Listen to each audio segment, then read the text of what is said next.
right, real estaters, we're back. Week 20. Week 20, school's fixing to be out. That means commercial real estate's off for a while. Yeah. Summer break, bro. No work done, no deals. Straight to voicemail. Quick reminder, MatCap annual meeting this Wednesday evening in Frisco. If you want to attend, reach out to Isabella. Please. And let's get into it. Get all up in this. Deals. Initial jobless claims come out this week. 219K is the forecast. Last week was 231. They thought that was about 15,000 more jobs than they thought. Yeah. So, it's getting hot in here. Core CPI comes out on Wednesday. The forecast is 0.3%. The previous was 0.4. The previous forecast was also 0.3, and it came in at 0.4. So we'll see what happens there. And core CPI, just for your knowledge, it excludes food and energy. So, yeah, they're taking coffee out of it now. Did you see that? Well, I guess it'd be food, right? Yeah. So let's see. The U.S. debt clog. Another 19 billion last week. We went into debt. And the federal debt to GDP ratio is sticking at 1.2. So Jeff and I were talking about this weekend. It's like, how is that sustainable? It's not. It's not. It's not. So anyways, we go into debt, 19 billion last week. We're sitting at a 1.2 ratio on debt to GDP. So we're spending 20% more than we make. And the stock market's up. The Dow was up 837 points last week to close out at 39,512, a 2.12% increase. This shit is so fabricated, man. Do you know anybody this is another thing Jeff and I talked about the other day. Do you know anybody that's ever made any real money in stocks? What do you mean by that? Other than 8% annually. I got buddies and people that we grew up with, like hedge fund guys, but that's all or nothing. Like they make a couple million a year and then they're ass out the next. So they're breaking even. Sure. To a degree, guess, yeah. Right? But that's kind of like broker. Yeah, I don't know. But okay, a hedge fund guy's different though, right? I mean, a hedge fund guy, that's all they do, right? That's you're talking about part-time gangster type stuff? I mean, just like anybody that buys stock, right? I mean, they feed think about the system of it. They set up the American retail investor to invest into the stock market. No. Show me one that's really fucking crushed it. There's some dude who does a 20-minute trade every morning on Instagram. Yeah. He's the only guy who claims to just be doing well, not more than 8%. So then you get into the delineation of it. That's trading. That's trading. I'm talking about investing. No, I don't know anybody that's ripping down 15 to 18% heaters year over year. No. The S&P was up 95 points to close out at 5222, up 1.83%. The NASDAQ was up 184 points to close out at 16,340, or up 1.12%. West Texas Intermediate crude coming back up a little bit, up 28 cents to $78.26 a barrel. The 5-year Treasury pretty much didn't move, closed out at 4.52, up 1 bip. The 10-year pretty much unmoved at 4.502. So still breaking. Yeah. Man, I'll tell you what, we have a deal in the market for debt right now, and it is tough. It got easy for a while, and then this one is this is the only deal we've had an issue getting debt. Mm-hmm. It's tough out there. I mean, substantially worse than what our underwriting was at. Mm-hmm. All right, real estate stocks. Last week, REIT Specialty led the charge, up 3.45%. REIT Healthcare in second at 2.48%. And REIT Industrial at 2.45%. REIT Hotel and Motel was the loser at 1.09%. Loser. On the 1 month performance, though, you've got healthcare facilities up 9.52%, REIT diversified at 5.82, and then real estate services at 5.38. The loser on the month, REIT hotel and motel, and then the second loser is REIT industrial. Rob Hayes, this guy I've met a couple times. He runs Ashford, and my buddy worked there on the accounting side. You see Ashford Hospitality. Mm-mm. Oh, they own a bunch of hotels across the country. It's just they've been getting their Jimmy kicked in for years. I feel so bad for the guy. Like, he was an executive vice president, and then they put him in the captain's chair. Yeah. To kind of like fix all the problems, and it's just like constant grind. Yeah, I've only met him a couple times. We spent some time together, but that sucks. I mean, they just were in the CoStar News. They're giving the keys back on some more stuff. Terrible. Oh man. Let's see. All right, term of the week. We actually got some good runway on this from Rich Young. Yeah. Via strip mall guy. Yeah. So we've got a couple of these, and these are more terms for your commercial real estate bros, not your overall corporate bros. But yeah. Trophy asset. What is a trophy asset? It's overpriced. That's what it is. But Seagoville's our trophy asset. I don't feel like it's overpriced. Well, what did you quote someone on it the other day? 30 million, I think. That's called overpriced. Yeah, if you want to buy, send me a heater for 35 large and we'll talk. Yeah, it is our trophy asset. Yeah, we ain't selling it. We ain't selling. Nope. Okay, this was interesting. Did you see this deal in Fort Worth? No. Which one? I've seen a million of them.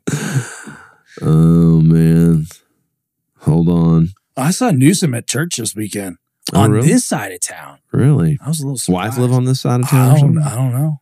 I think he's from Dallas originally. Oh, really?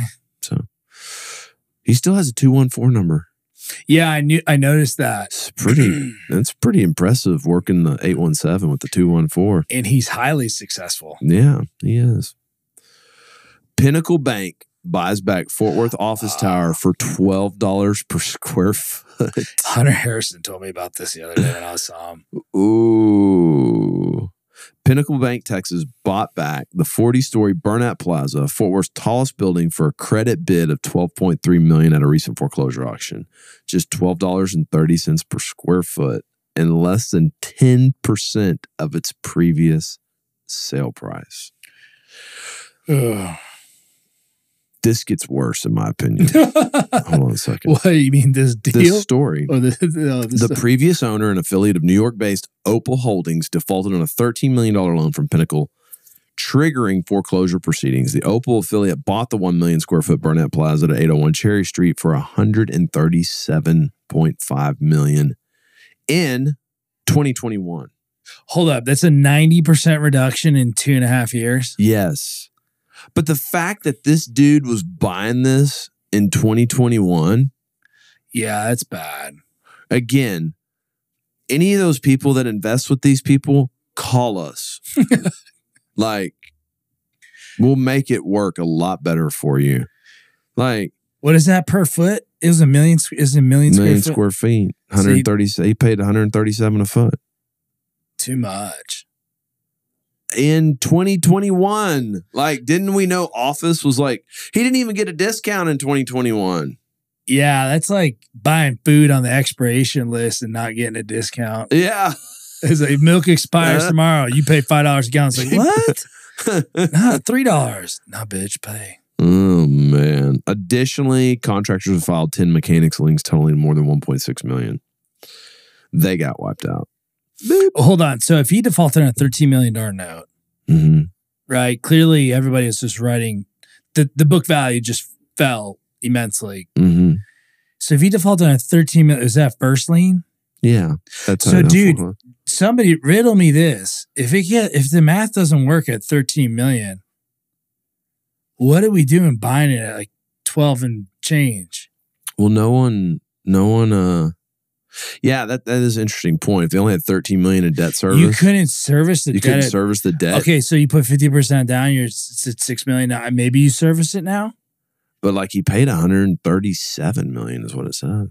So he put that much down on it. Something's not right. Something's weird there. Either way, what he paid for and what he sold it for is really the story. And yeah, at the end, let's see, they have tenants include General Motors Financial, Kimberly Horn. We don't need to hear anymore. Huckabee. These people pay their rent on time. What's wrong with them? Opal allegedly defaulted on a $40 million loan tied to the 450,000 square foot property. Let's see.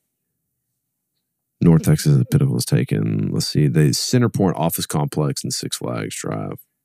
Man, no one even showed up to pay $12 a foot for that. I guess they probably think they can go to the bank, probably get it cheaper now. Probably call the bank up and be like, I'll pay you $8 a foot. All right. I know you always say you never would, but do you think you, No. as in us here, could make it work at $8 a foot to an office building? I don't want to do it. I know. I can't. You don't even want to entertain that thought? Mm-mm. Okay. I think we can make it work. I'm sure you could. He's so not interested in even I just thinking about it. Ugh. Sounds like a kick. But then we see a building in industrial building at 26 at $30 a foot. And you're like, oh, I can make that work. It doesn't matter how jacked up it is. Oh, there's always tenants for those things. It's true. Yeah. And back to our boy Nate Paul. Oh no. Nate Paul is Travis County's most delinquent taxpayer again. For sure. He also doesn't respond to LOIs. No, he did respond. Yeah, Remember? but It's stupid. stupid. We tried to help him with his tax bill. He didn't want to do it. Travis County declared Paul as the most delinquent taxpayer in the county for the third consecutive year. God. Is he on the run or is he just holed up somewhere? I don't know. He owes over $3 million in taxes on 8 properties. Bro, if you hear us, call us. We'll help you out on the industrial stuff. His delinquencies account for more than half of the $5.6 million in debt among the top 10 delinquent taxpayers in 2023. Man. Jeez, mister. Was he just running a Ponzi scheme? Listen, this is from the tax assessor. I've sent letters and made phone calls hoping to collect the payment in full or work out a payment plan for those struggling to pay. And the property owners on this list are avoiding me. No shit. What do you think's gonna happen there, guy? Like, they're not paying for a reason. Hello, mister. Can you pay your bill? He's gonna just hang up this.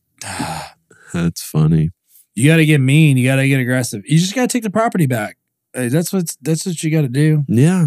I don't know why they're not just take it. He ain't gonna pay it. No. Why are you jacking around with it? Maybe we should reoffer on that building. Yeah. And send this article with it. Please help yourself. Help me help you. Help me help you. Okay. That's kind of all I got this week. You got anything? Anything interesting? No, I'm just kind of sick with this GDP thing. Oh, yeah. It's pretty bad. It's like, so I had a family member, a distant family member. He was an older guy and he was in his 90s and all he ate was Entenmann's and drank coffee and smoked cigarettes all day. That was Entenmann's. The donuts. Oh. And are those powder donuts? Yeah. Okay. The powder donuts. And so like my uncle took him to the doctor's one time and I'm getting and he was like, should we change his diet? And the doctor was like, no, don't touch anything. Because if you jack with it, you're going to kill him. If you make him drink water or an apple, you're going to crash the plane. And the dude lived I think he died at 96 or 97. But like, I feel like that is kind of where we're at as a country and as a economic machine. Like if we tried to go on a diet. If we try to go on a diet, we are going to ruin ourselves. We would just kill ourselves. We would just accidentally, it's like, hey, let's like go on a budget. Instead of spending $120 for every dollar we make, let's just curb it back. So at least we're even. And I feel like we would crash and burn. You're probably right. We kill it. Let's see. And it just kind of, last week I went to that Strive symposium with everybody. Mm-hmm. You had a lot of old heads in the room mm-hmm. from like the 70s and 80s. Mm-hmm. And these people got battle scars.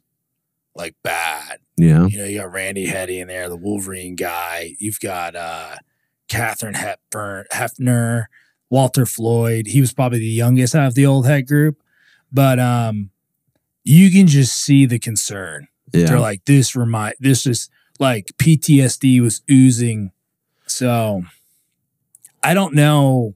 I mean, they're all alarmist, it felt like, but you know what's crazy? Everybody talks about how much the money we've given to Ukraine. yeah.